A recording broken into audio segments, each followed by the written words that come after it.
दोस्तों आज हमारे इस वीडियो में हम बात करने वाले हैं इंसानों के बीच में रह रहे एक ऐसे जानवर के बारे में जो दिखने में, बोलने में और चलने में इंसान जरूर लगता है, लेकिन उसे इंसान समझने की गलती मत करिएगा वरना आपको 440 वोल्ट का झटका लगेगा और उससे आपकी गांड भी फट सकती है। रूप रंग और दिखने में ये इंसान जैसा ही है, लेकिन इनकी हरकतों से इनकी असली औकात हमें पता चलती है।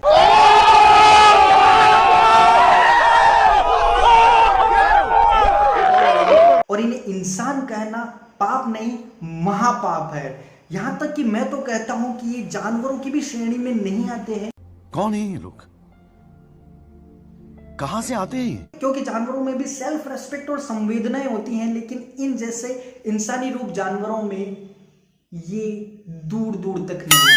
और ये एक इकलौता जानवर नहीं है, इनका पूरा एक झुंड है जो इसी तरह की वाहियात हरकतों से अपनी पहचान देता है। सही पकड़े हैं। और जिनका एकमात्र काम है चाटना। क्या? तलवे। खराब हो गया, इतना लाइफ खराब हो गया मेरा। तो जिस मानव रूपी, बहरूपी और इंसान रूपी जानवर की मैं बात कर रहा हूं वो है बॉलीवुड का जाना माना क्रिटिक्स कोमल नाहटा। चल भोसड़ी के। ने अभी सुशांत सर की दिल बेचारा फिल्म जो कि डिज्नी प्लस हॉटस्टार पे कल रिलीज हुई थी उसका रिव्यू दिया है। और उनका रिव्यू इतना ज्यादा घटिया, वाहियात और बेतुका है कि मन करता है कि जिन हाथों से उसने ये रिव्यू लिखा है वो काट दिया जाए। जिस दिमाग में उसने ये रिव्यू सोचा है उसे खोल दिया जाए।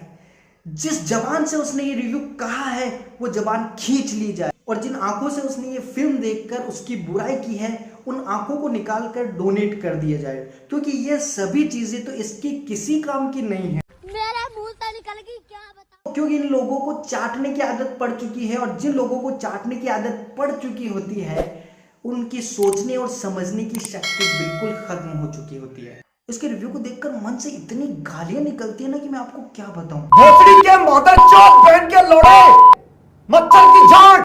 और मन करता है कि डंडा लो और इसके गांड में डंडा दे, तेरी गांड में डंडा दे। इसने अपने रिव्यू में लिखा है कि फिल्म दिल बेचारा ने ना तो सुशांत सर के टैलेंट को जस्टिफाई किया है और ना ही ये कोई एक अच्छी फिल्म है। ये बहुत ही ज्यादा डल और डिप्रेसिंग फिल्म है और एक फ्लॉप फिल्म उसने इसको घोषित कर दिया है। तो कहा था ना मैंने, चाटने की आदत पड़ गई है और जिन लोगों को चाटने की आदत पड़ चुकी होती है वो ना तो किसी का सम्मान कर सकते हैं और ना ही उनमें सच बोलने का गुदा होती है। मैं आपको बताता हूं दोस्तों, एक शॉर्ट रिव्यू अगर मैं दूं इस फिल्म के लिए, बस इतना ही कहूंगा कि ये एक बहुत ही ज़्यादा ब्यूटीफुल, बहुत ही ज़्यादा अच्छी और एक स्ट्रॉन्ग मैसेज देने वाली फिल्म है जो सही में आपको जीने के मायने सिखाती है। बहुत ही ज़्यादा एंटरटेनमेंट और इमोशनल तरीके से ये फिल्म अपनी बात आपके सामने रखती है। और फिल्म का सबसे बड़ा प्लस पॉइंट ही सुशांत सर है। इनके एक्सप्रेशन, उनकी एक्टिंग, उनके हाव भाव सच में वो किलिंग है, किलिंग। तो आप लोगों को पहले बता चुका हूं ये अकेला नहीं है, ऐसी झुंड है इनकी जैसे द क्विंट, राजीव मसंद, ऐसे कई लोग हैं जिनकी सिर्फ आदत तलवे चाटने की। ऐसा पहली बार नहीं है कि इतनी अच्छी और बढ़िया फिल्म को इसने इस तरह के रिव्यूज दिए हैं। 2020 में ही release Ajay Devgn star film Tanhaji the unsung warrior के लिए भी इसने ऐसा ही कुछ कहा था और उस फिल्म ने बॉक्स ऑफिस पर धमाका और बवाल मचाया था। 280 करोड़ का कलेक्शंस फिल्म ने किया था।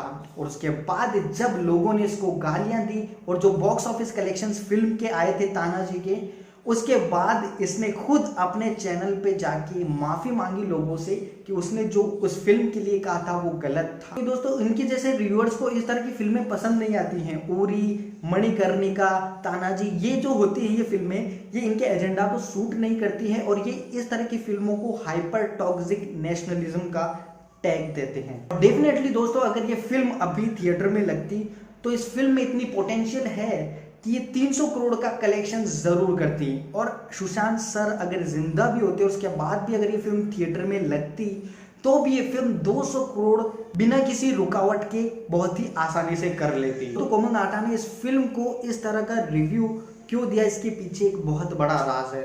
अब जैसा कि आप सभी लोगों को पता है कि आदित्य चोपड़ा, करण जौहर, ऐसे कई लोगों बॉलीवुड के, पूरी बॉलीवुड इंडस्ट्री पर ही सवाल खड़े किए जा रहे हैं सुशांत सर की इस हालत के लिए। अभी कुछ दिनों पहले ही एक न्यूज़ चैनल पे कोमल नाहटा और बॉलीवुड इंडस्ट्री के कुछ लोग गए थे जहां पर डिबेट हो रहा था नेपोटिज्म और बॉलीवुड माफिया के लिए।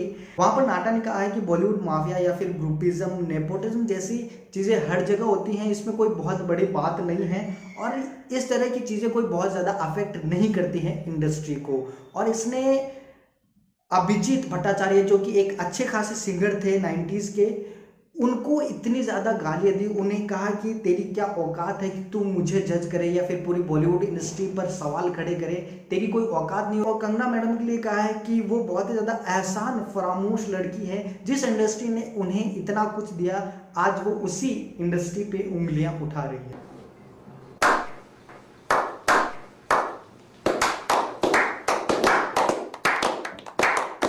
कुल मिला के कोमल नाहटा जैसे रिव्यूअर्स के लिए बस इतना ही कहना चाहूँगा कि ये फिल्म डल और डिप्रेसिंग नहीं है, आपकी सोच, आपकी मानसिकता डल और डिप्रेसिंग है। और आप सभी लोगों से बस यही रिक्वेस्ट करना चाहूँगा कि इन चाटुकार रिव्यूअर्स को फॉलो करना बंद कर दीजिए, इनके रिव्यूज़ देखना बंद कर दीजिए, बॉलीवुड से इन जैसे रिव्यूअर्स को उखाड़ फेंकिए। निकल लौड़े, पहली फुर्सत में निकल। और ये एक बहुत ही सही समय है इस तरह के स्टेप लेने का, जिससे बॉलीवुड का शुद्धिकरण हो जाएगा और रियल टैलेंट हमारे सामने आएगा। और दोस्तों कोमल नाहटा को मैं बहुत पहले से जानता हूँ, इसको ETC बॉलीवुड बिजनेस पर मैं पहले से देखता था और इनकी जो असली सच्चाई है वो अब सोशल मीडिया के द्वारा सामने आई है। नाहटा के रिव्यू के नीचे ही न्यूज़ एंकर अर्नब गोस्वामी ने रिप्लाई करते हुए कहा कि it's an amazing movie, it's beautiful seeing two people falling in love, facing cancer and trying to live life to fullest, but I want to tell you something, people like you are real cancer in society full of negativity in mind. कुल मिला के अर्नब गोस्वामी ने कोमल नाहटा जैसे reviewers को society के लिए एक cancer तक बताया। एक स्ट्रॉन्ग मैसेज देती हैं, जीने के मायने सिखाती हैं। हम सब अपनी लाइफ से कहीं ना कहीं शिकायतें करते हैं कि हमारे पास ये नहीं है, हम ये नहीं है, हम ये करना चाहते थे, हमारी लाइफ में ये प्रॉब्लम है, वो प्रॉब्लम है।